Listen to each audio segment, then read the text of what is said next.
It's a lot of fun once you get used to it, but initially it's a little bit of a shock. So for me, I had good mentors that helped me out, that helped me adjust, right, from that culture that I was used to the new culture in the Navy. Now get that mentor, start looking out ahead. What's my goal? Short, mid, and long-term goals, and then working with your mentor to develop those actionable steps. And you hear it from Ken, we met just a few years ago, came out to the Hawaii Millionaire Mindset, the Blueprint Conference. And I tell you right now, if you're watching this and you want to take yourself, your family to the next level, I'm going to tell you something. You're talking about investment strategies, and they do that by... I'm living out my passion, and I feel like my purpose, right? Right. Is to build stuff. Absolutely. We're building businesses, right? Creating wealth. Now I'm building houses from ground up. That's something I always wanted to do. My recommendation to you is...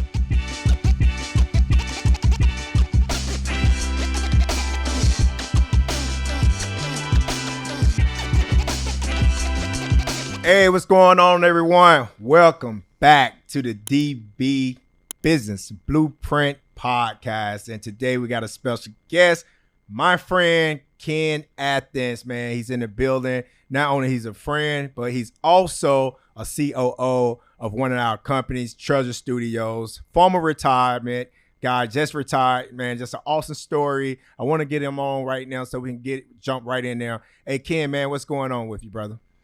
Hey, thanks, D. Aloha, everyone out there. Aloha to all the active duty. Appreciate your service, veterans. Just great to be here with you and talk about the transition.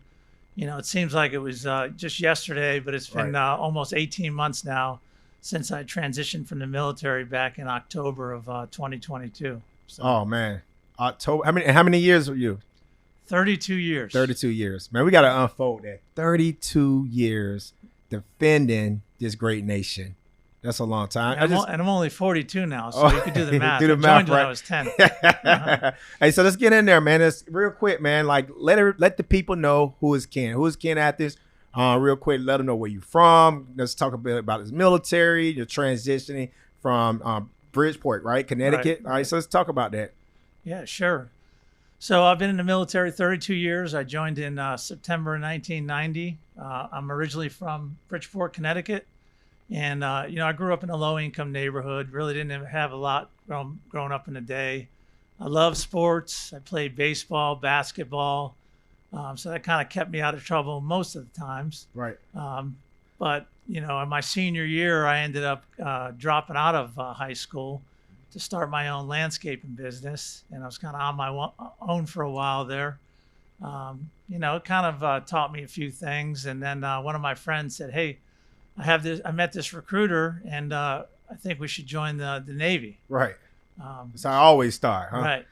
Yeah. So we went in on the buddy system. Let's both join the Navy. Right. That peer pressure in the moment. In this case, it was actually a good thing. But I signed up, went to Great Lakes, Illinois for boot camp, and then it was off to San Diego, California. So growing up in Bridgeport, Connecticut on the East Coast, right? And then a few months later in Chicago, and then I'm in San Diego, California, which was quite the change. Right. Yeah, we're always talking about, one thing about being successful, you want to get outside your comfort zone. And it sounded like that, being back home, you was really comfortable, right? And then you was able to get outside your comfort zone and you joined United States Navy. Right. The Navy just gave me another opportunity for which I'll be forever grateful. Absolutely. I joined with a GED, and I was able to convert that GED throughout the years into a master's degree in business.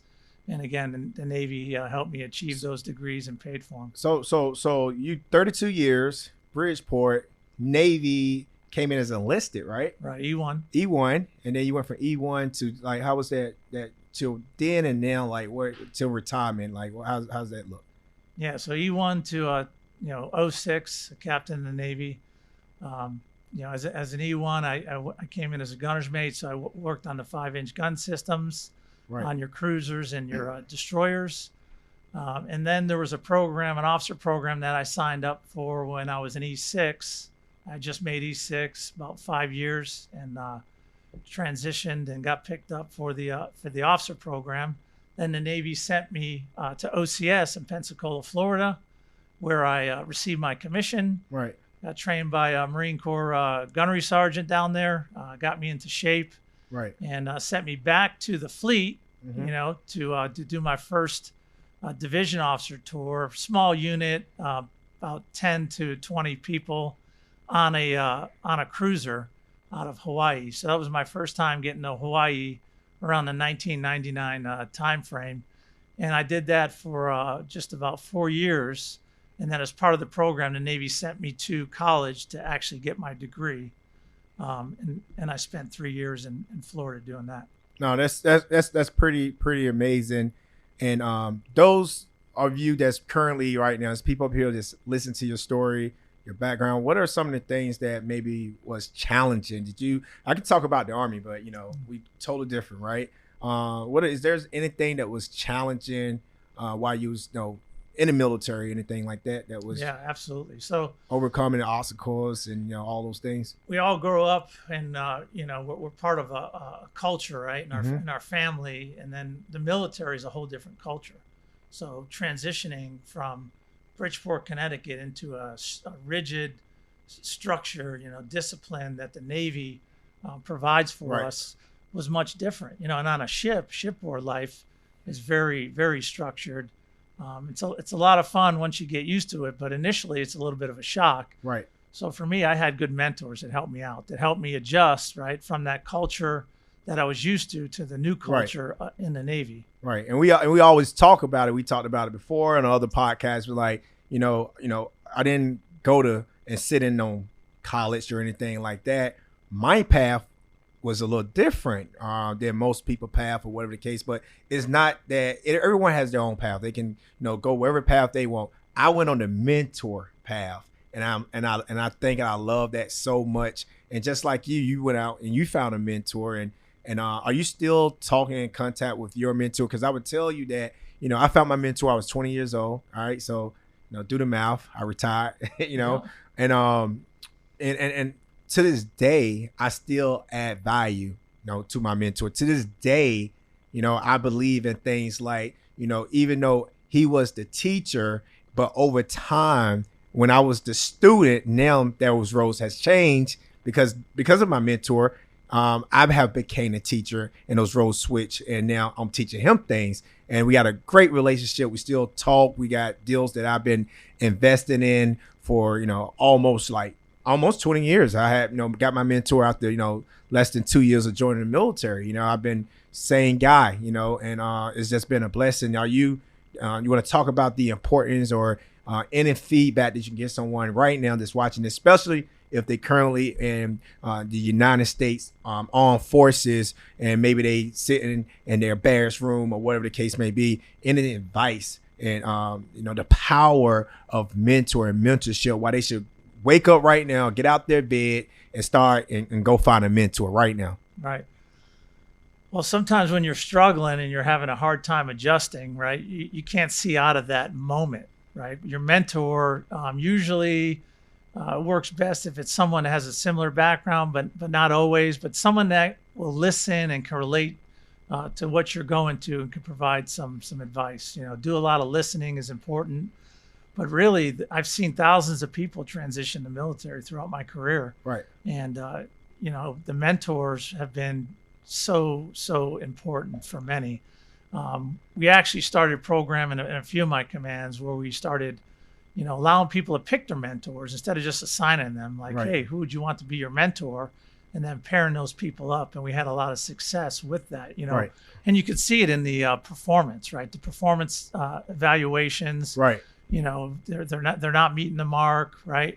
They're showing up with the frown upside down, and all of a sudden, right, they have that, hey, this is my goal, right? And that's what a mentor helps you do, helps you develop that path on where you want to go, because a lot of times we just get stuck in, hey, we're right here now. Right. Now get that mentor, start looking out ahead. What's my goal? Short, mid, and long-term goals. And then working with your mentor to develop those actionable steps, right? That plan to help you get there. And they're basically like a coach, right? You're a cheerleader. And you don't have to have just one. I've had several throughout my career because the military bounces us around. On a ship, we're out to sea. Right. don't have a connection sometimes with the outside world. So, from ship to ship, unit to unit, Absolutely. a lot of times we have different mentors along the way. And then we have those ones that we've had kind of forever too. Yeah, absolutely. I like that. Let's get to the fun part. All right. Right here in the DB podcast, you hear right now, DB podcast, where we talk about businesses, we talk about real estate. And again, we both military. You have a success story. And, how about, tell everyone how we became friends and how you became my COO and how long ago, how fast all this kind of transpired and where we at today and where we going. Yeah, well, that would bring us to the big topic of relationships, Absolutely. right? And that's another important topic, mentors and relationships. So we met at a barbecue, Yep. right? I think it was, and it was one of my my good friends and coworker, Yep. Big B. Yep. And it was out Big there. cuzzo, Bethea, Yeah. B for Bethea, you know what I mean? DB, Yeah.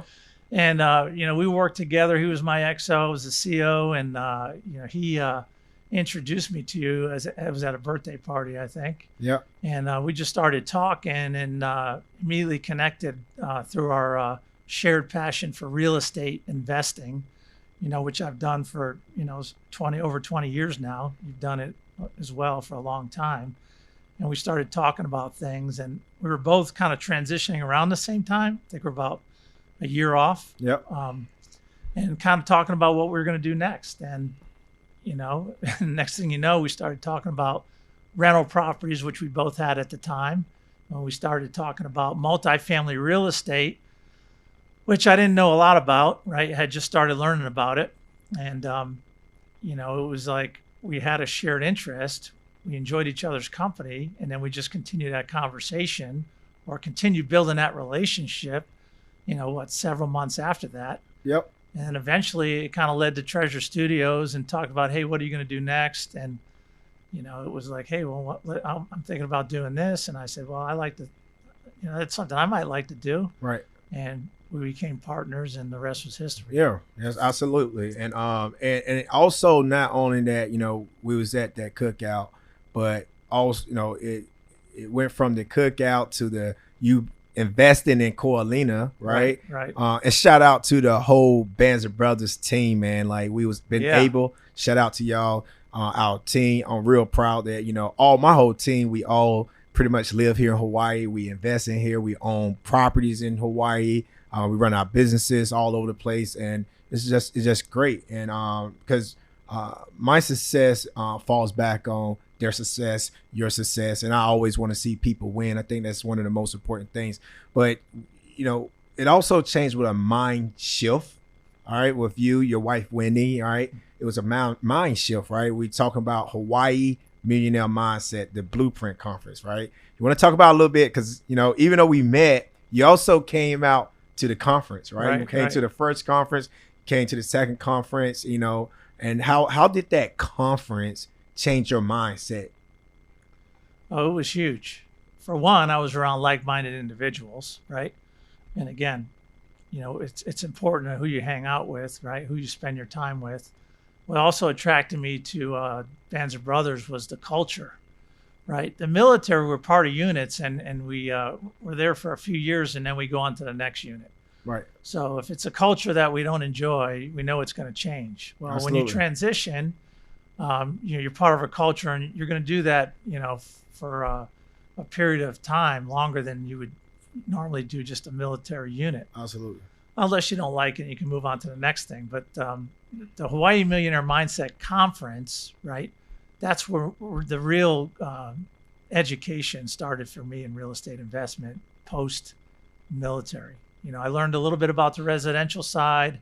I bought and sold houses. I flipped houses and all that stuff. But really on the commercial real estate side, the multifamily side, just learning about, how to manage your own money, right? Because at the time I was transferring my TSP, right? Talking about self-directed IRAs, talking about, how to make the most of, make your money go as far as it can go through smart investing. Absolutely. It was just, and then the business side, really learning about the systems and processes and how to build a successful business, because that's, as we know, it's very difficult. You got to have everything just right. Absolutely. And you hear it from Ken, who, we met just a few years ago, came out to the Hawaii Millionaire Mindset, the Blueprint Conference. And I tell you right now, if you watching this and you want to take your family to the next level, I'm going to tell you something. Bet on yourself, invest in yourself. We want to see you here in July 10th. Yeah, all right, absolutely. 2024. It's going to be a great time. It's going to be the Hawaii Millionaire Mindset. We're bringing it back where we first started at Koalina at the Four Seasons, man. And we want you there. We want to build with you. We want to grow with you. We want you up here, just like also Ken, and not just Ken, so many other people. Because right now, during that conference, there's people that you never met and you still talking to them, right? Oh, absolutely. I mean, relationships went through the roof, right? Just talk about just coming in the room right now. Someone right now is watching this. They in Connecticut, they're in Tennessee, Florida, Texas. They're like, man, you know what? Darren, this is Hawaii. People tell me that one of the things people save their whole entire life to go to two places. That's Disney World and Hawaii. Right. And we tell you to invest in yourself because it's that important. In fact, if you don't do it, it can be bad, you know what I mean? Or it can be a game changer, So, talk about, coming out here. You came to the conference your first time and you have got relationships that you have built from that conference, right? Correct. And I brought my wife, which was real important. Yeah, absolutely. Well, I don't take good notes, so she was a very meticulous note taker. Yeah. And we still go through our Shout out to Wendy. Wendy, thank you. We still have those notes, and they're all in perfect handwriting. Right. But I brought her and allowed us to grow together, which is important. Absolutely. Because if you're off the the page with your wife, that makes it challenging. Right. So her and I, it was like 5 months before my transition. So it also was kind of like a transition course for me on top of what the military provides, because I got, access to all these professionals. Absolutely. And also I was able to meet, a ton of people who were doing similar things and able to learn from their stories. And I still talk to those people, and some of them we do business with, it's just, It's been good. It's learning together, right? It's growing together and having fun. Having fun. We take trips. We travel the world together. It's been pretty good. Right. Yeah. So we're gonna keep on going because again, I like business. I love real estate, and I want to give some nuggets. I want to talk about nuggets. Some of the things that we can tell everyone who's watching this. Some things that have worked for you, and some things that have not worked for you. Right now, one of the I'll call it one of the tools that everyone is carrying right now. Shout out to my military that's got that rucksack, those Army soldiers. Got that sea bag if you're in the Navy. All right. So in their toolkit, right, where in the Navy, the Army, one of the things they got after them, they got the TSP, right? It's the Thrift Savings Plan. I use the TSP. I started TSP when I was 20 years old, and I've been investing in it, and I invest in every single month. Even though, every time we got a raise, you can project, promotions, inflation. I always increased it. And any one of you that's watching this, I want to make sure, especially if you're in the military, I want you to go to your login, www.tsp.gov, request for your password. You need to know where your money is sitting. When I was, I've been teaching investing since in my earliest 20s. I started investing when I was 20 years old. By age 28, I made my first $1 million, and that came from mostly investing in the stock market, index funds, start trading options and things like that. Yeah, it's amazing, by the way. Yeah, Yes. yeah. So and I thank God for it, man. I didn't, I didn't really know how good I was doing. I didn't know how different I was because I had my head down. I just been grinding, and with all that, if you watching this, if you're in TSP, I want you to go to your login. I want you to make sure one thing is very important. I want you to make sure you don't have all your money, all your eggs sitting inside the G fund. When I was teaching back at even at 3 Corps, when General Milley, I was able to go in the conference room, and I'm teaching senior officers, senior enlisted, about the TSP, Roth IRA. And, I'm 28 years old. But one of the biggest things that I saw was that I would say about 90% at that time, about 90% everyone I sat down with, all their money was in the G fund, because when you have that government G fund, you setting up that TSP for your retirement, the government automatic, default the money to go to G fund. Right. And what's G fund? Government. Right. They give you the money and they put it in their fund, right? And that is the most is super safe. But, the upside, someone, a kid that's 20 years old, 25, 30, 35, even 40 years old, and you got all your money sitting inside the G fund, you may get 2%. But what happened if you make 2% off that money, but inflation was 4%, 5%? How much money you made? Yep. Zero. Yep. You lost because if you had $10,000 in there and you got 2%, you made $200. But inflation was 4%. You lost $200. Yep. So one of the things that, if you have the TSP, which I'm really big invested in the TSP, and and I tell you, as long as you start, even if it's too late or you done pass and you know someone in the military where you are you mentoring someone right now in the military right now, someone, it could be your cousin's son, friend, your battle buddy, whoever in the military, you need to pick up the phone.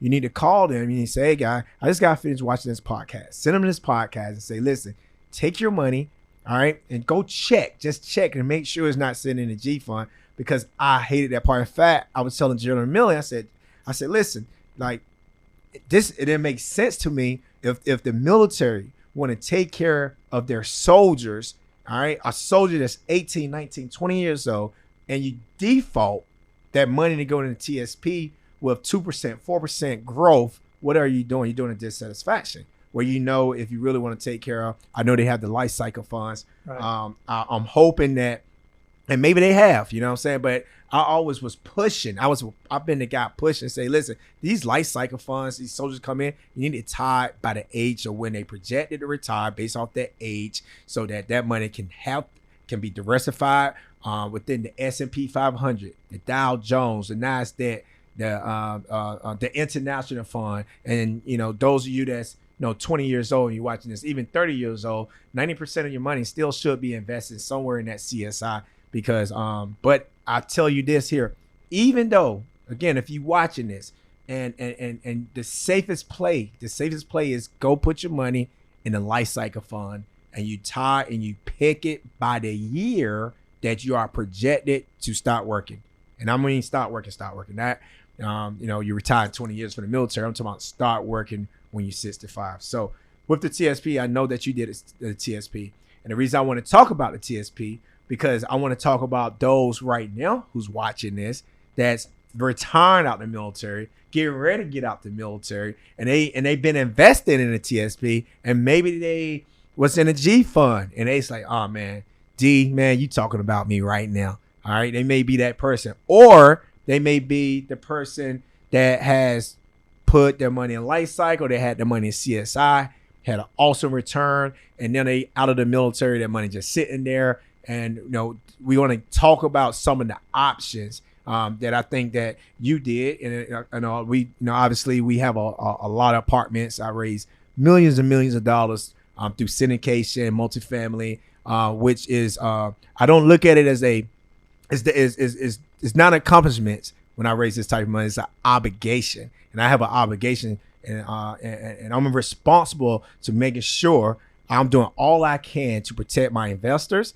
And one of the things is I'm having a lot more military coming in, because we are teaching and educating them a thing called self-directed IRA, SDIRA. With we use equity trust. I told you about the program. I want you to talk about a little bit about self-directed IRA, the importance of and what you can do, the leverage you can do with self-directed IRA. And not only this, if you're listening, I'm keep on going. If you listening to this and we talking about SDIRA, all right, self-directed IRA, this is the stuff that the United States government, period, they don't tell you this.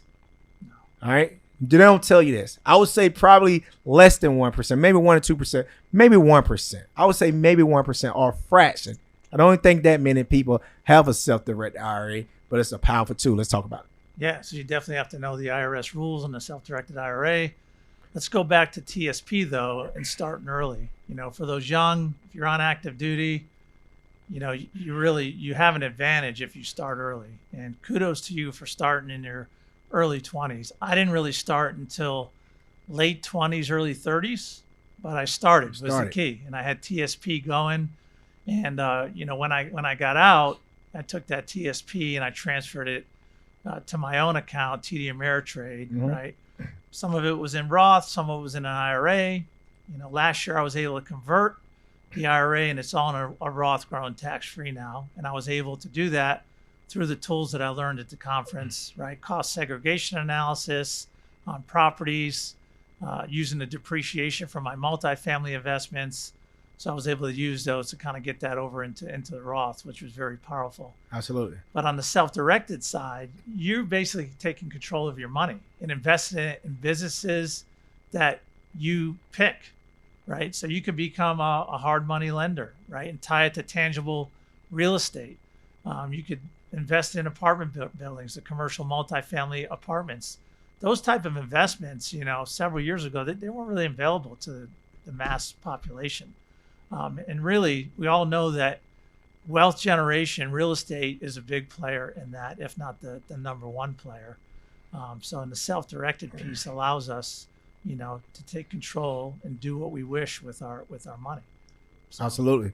And one of the things that, you talking and you dropping some nuggets, or you may say something that someone may not know what you're talking about when you say, I'm gonna go back. You said cost segregation, cost seg, and you're talking about like investment strategies or investment vehicles that is not open to the average American. And we go back and that was one of my biggest plays.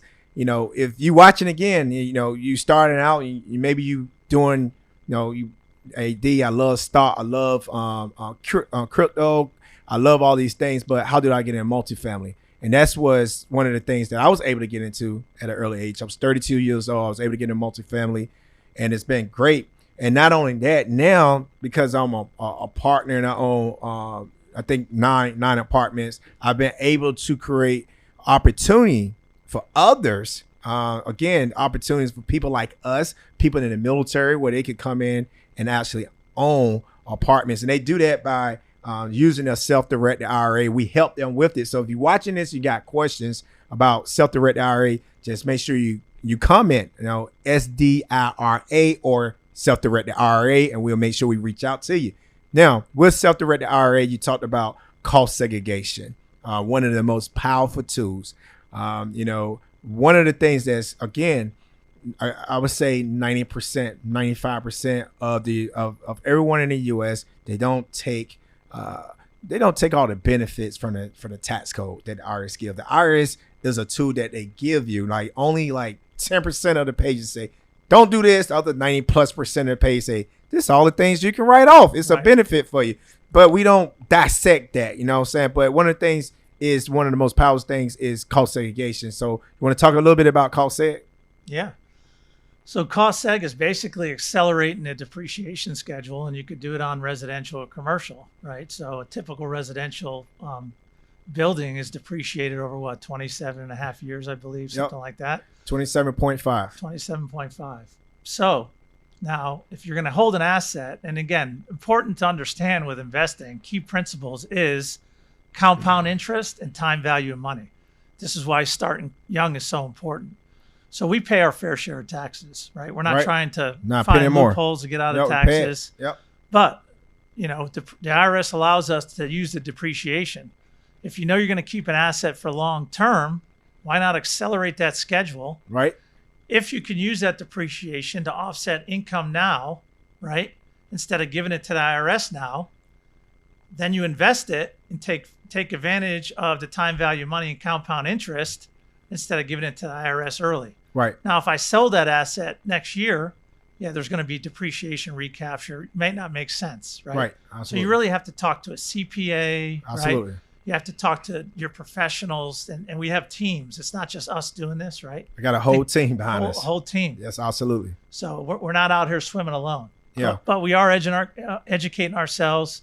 we do our due diligence with everything. Absolutely. Those are two key words: due diligence. All right. So with that being said, this is what I want you to do. All right. If you're watching this right now, I want you to go, if you own a piece of real estate, all right, whether it's a property that you may have at Fort Hood, Fort Bennett, San Diego, get a shout out. What's y'all base out there? Oh yeah, San Diego. San Diego. The second best home port in the Navy. Okay. Hawaii, right. number one. All right. So listen, if you own property and you're currently on active duty, or if you're watching this, if you may not be in the military, but if you own property and you're doing your taxes, I want you to go to what they call the Schedule E. I want you to go to your Schedule E.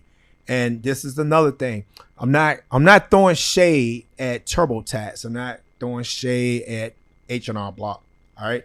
But I will tell you that I have seen over and over when I'm helping individuals and, trying to educate, trying to figure out, why they paying taxes, why they not getting the maximum taxable breaks that they can. And I go through your Schedule E, and I'm looking through your Schedule E. I want you to go pull it right now. Go find it. Go to your Schedule E as an echo. And I want you to look in there, and should look up there. First thing you're going to see how much rental income you got. All right. And then that's all. It's going to say how much rental income, how many days was it rented. All right. And then the next, it says there on the left-hand side, it's going to say expenses. You're going to see all your expenses. You need to make sure on the expense category that you got your travel, right? Make sure that's up there. You got your electrical bill. You got everything that you can expense, to include property management. If you managing this property, which you should, remember, real estate is a business. All right. A property is a business. Make sure you are writing that off. You know what I mean? Get the credit card, get the business credit card so you can run it as a business. You know what I'm saying? Because at the end of the day, when you look at the bottom of it, you shouldn't be making a net profit. You should be taking a net loss, even though you're getting cash flowing money every single month. Now, with that being said, one of the biggest things that I see that people do, and they do it wrong every single time, I'll take it back. It's not the individual, it's who preparing their taxes. And at the bottom of it says depreciation. That's what we talk about, cost segregation. All right, it's two ways to depreciate your asset. Number one, like Ken said, you take the property value minus the land, divide that by 27.5 years. Divide that, will give you a number that goes on that line. That line will be a negative. That's how you get the negative. You got your expenses, that's a negative. Then you got, say, that's off depreciation, that's a negative $15,000. Guess what?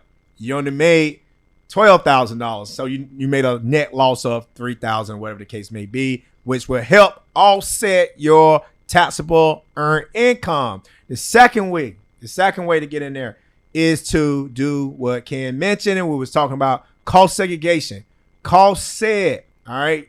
Acceleration appreciation. That is you reaching out to someone, and we have people, again, if you want cost seg, and you want to use the people that we're using, I got 3 or 4 people that we use on our property to help accelerate the depreciation, and we can help you with that. But with the acceleration, instead of you doing 27.5, I'm going to accelerate that. Instead of having a loss of a negative $15,000 for depreciation, I may have a $60,000 depreciation. All right. So we want to make sure that you are taking advantage of those benefits, which will help save more money in your pocket for your taxable income. So, yeah, absolutely. And, and getting out, I had a CPA for 19 years. I think it's also important to note, you mentioned HR Block and everything. It's just depending on what you're doing and what your level as a real estate investor, you need that right level of experience in your CPA as well. So it's important, sometimes you outgrow your CPA, as in my case, and, you got to have the right real estate attorneys. So it's important, again, the team to have the right people. Absolutely. And we, by the time, and I'm not saying this in a bad way, but, 90% of people talk to me and we talk about and we go over their taxes. Whoever doing their taxes that year is no longer doing their taxes because we see so many discrepancies. All right. So now we going on to is, we talk about this real estate, which I love. I think, I focus on building wealth through creating cash flowing businesses and taking those cash flowing assets and invest that into large multifamily and high end vacation homes here in Hawaii. And it's great. It's just those two combinations are so important. I think that's how you create massive wealth by having a strong business income and building wealth by depreciation law assets. So to keep more money in your pocket, which you can put it back in what we call the conveyor belt, so you can double and snowball your money.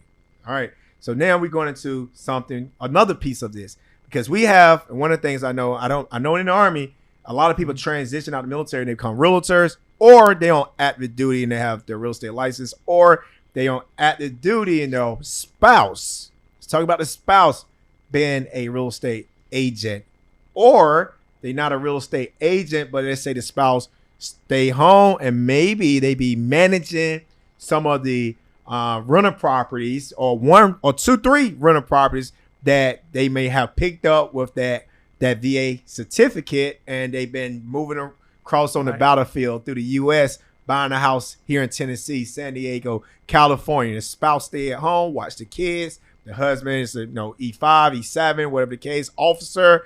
What's something that I'm going with this? Oh yeah. All right. What is one of the most powerful tools right now that they can use? All right, a spouse right now that's watching this, or whoever. What is that tool called? Well, if you become a real estate professional, right? Absolutely. Then basically you can use passive losses to erase or offset active income. That's right. So as a W-2 employee, I can't use passive losses to offset active income. I can use depreciation and stuff to offset my rental income, which is passive. Right. But when you're a real estate professional, it's much different, like we are. So you get, but if you're filing a joint return, right, and your spouse is a real estate professional, then you may get some of that benefit. You get the benefit in the family, right? Get the benefit, right? So it's apply to both. Right. So real estate, again, like Ken said, real estate professional is someone who's working, say, 750 hours a year doing anything with real estate. All right. And that have to outweigh their W-2 job as far as hours of working. Now, it's a really, really powerful, because like you said, if you W-2, you only can take passive losses and track and a passive loss and minus out a passive gain, right? But you're a real estate professional, you can take a active a passive loss and take that passive loss and apply it, all right, to a passive or active gain, and it'll wipe it out. So that's something big. That's why we invest, again, large in apartment complexes, because that give us huge depreciation, where I can take those credits and turn those credits over and apply it to my my gyms, my fitness centers, treasure studios, all this other active income that we have. So I think that's that's very important. And if you're watching this again, if you want more information, definitely hit us up and say, hey, tell me again about that real estate professional. And I'll tell you everything that we're going over, just like I was self-taught. I was self-taught right here doing these, watching YouTube. Now that's how I learned. People's doing what I wanted to do. All right. So when we talking about that, you got more? Because you got some more on that? I just want to share my experience. Yes. So, obviously as an active duty military, I'm a W-2 employee, right? Mm-hmm. But you also carry forward some of that depreciation. So when I was invested in multifamily real estate as a limited partner, although I couldn't use all of it, I had stuff, what we call on the books, right? That moves forward until you can use it. So in my case, I was able to have a large amount of passive depreciation losses when I ultimately transitioned into the real estate professional role, right, post-military. And then that came into play when I did that transfer of the IRA to the Roth conversion. Right. Now, if you transfer, $250,000 from an IRA to a Roth, right, now that, that thing's growing tax-free. Absolutely. Right. And if you had enough depreciation where you didn't have to pay taxes and get a big hit on that transfer, that's a significant gain. Absolutely. But no one teaches you that. Absolutely. No one's teaching you that or telling you that. Absolutely. So it's good. And we're gonna keep on going. And we got. I want to talk real quick to general contractor. You was a general contractor currently right now, and you serving as, again, your COO, Treasure Studios. You out building houses, right? You building houses out on the Big Island. How's that going for you? And if, some of the challenges, struggles, anything you want to share with someone that may be watching this, and, maybe do you recommend someone doing this on active duty, or should they invest in maybe multifamily as a limited partner, or should they just focus on flipping? Or you think, say, you know what, if they on active duty, they can go build a house right now? Or what are your advice, knowing where you have started, where you came from, where you're at today? Well, it's pretty demanding building a house. I mean, as a limited partner, you can get all the benefits of real estate without having all the hassle of real estate. And commercial multifamily, I would definitely learn more about that.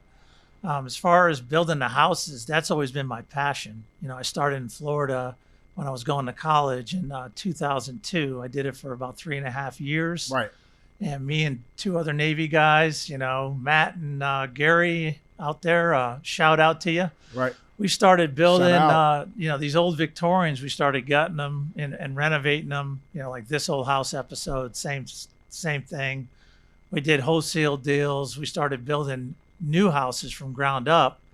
And I got a lot of experience in the construction industry. And I really enjoyed doing that, actually taking something, transform it into, now a finished product that, someone lives in now. You're providing someone housing. That was, very rewarding to me. So when I got out, I know I wanted to do that. While I was active duty, I did a lot of stuff on my own home, remodels, gutted my house and, right. and did all kinds of renovations to it, during my periods of active duty. But really, the Big Island stuff has been great because, again, I'm living out my passion, right? And I feel like my purpose, right, is to build stuff. Yeah, we're building businesses, right, creating wealth. Now I'm building houses from ground up. That's something I always wanted to do. So really, my recommendation to you is, what are you passionate about doing? Right. Answer that question first. Yep. Because there's a lot of folks out there that think, oh, this is what you should be doing. No, you search deep inside yourself, talk to your spouse, lay it all out, pros and cons, and then you figure out what you should be doing. Absolutely. Again, who am I doing with it on the Big Island? My uncle, my Hawaiian uncle, Hanai uncle. In Hawaii, you get adopted. I built a relationship back in 2012, right? And with my first electrician, and now he's my business partner. Absolutely. Look how great is that. So it allowed me to transition. He has the licenses. I'm working to get my licenses. And, we're working together to do what we want to do together as Absolutely. a team. And also, we're going to give you a shout out, man. You saying everything that, congratulations. You got your real estate license, your agent here, even though you're a real estate professional, but you want to get those, license so you can help, obviously reach some of those benefits. You're building houses and, saying you, and not only that, we want to also help. So Ken is officially just got his license here for the state of Hawaii. He's a real estate agent too as well. I own a real estate company called the Blueprint Real Estate Advisors, where we teach real estate agents become real estate investors. That's one of our biggest things. So if you're watching this and you have someone that's here that's looking for someone to come over to join our brokerage, but not only that, what I'm really more keyed into and what Ken is keyed into are the soldiers. All right, because there's a lot of people out here that's chasing commissions or whatever the case may be. What I want to do is I want to teach them how to keep that house, how to pass that house, put that house, because one house in Hawaii can change a generation. All right. The average cost for a house, single family, is over $1 million. All right. And you're going to either, you're going to go into Barrett's or whatever the case may be. We want you to invest. You're going to be in government housing, or you're going to go ahead, use your VA certificate, put $0 down. All right. One of the most powerful tools that you have in your rucksack. What's the other word you use after rucksack? Which is sea bag. Or your sea bag. All right. So that's one of the most powerful tools that you're using. And what me, Ken, and our team, Martina, Avelino, my partner Duke, one of the things that we're doing, we're really focusing and keying in on soldiers that are transitioning or coming, passing through, getting here, leaving. And we want to sit down and say, listen, hey, you got an asset. If you hear you already got it, hey, you might not want to sell that. You might want to keep it. We might want to show you again, you want to talk, because I love real estate, because real estate can be, man, you can skin that cat 100 ways, because there's so many different ways that you can do the deal, so many refinance options, or get really, really creative so you can leverage something that you put $0 down. We want you to keep that asset, put that asset in the trust, and go out your merry way. Go find an amazing rental company. Shout out to my wife with Luxury in Every Wave. That's our vacation rental company, where we are able to help soldiers or anyone that's leaving the island, coming to the island, whatever the case may be, put you into nice houses. We help maintain that house. But, we really want anyone watching this, if you got family, you got friends, contact us. Make sure you send them this video. Make sure you subscribe to as well. But Ken, man, you got anything else for the people watching this? Any more nuggets you want to share, man? It's been great. It's been just absolute motivation. I would tell you that, in my business, as I continue to build and grow business, you want to, like you said, you want to be around like-minded people. I'm glad to call you a friend. You know what I'm saying? You've been great.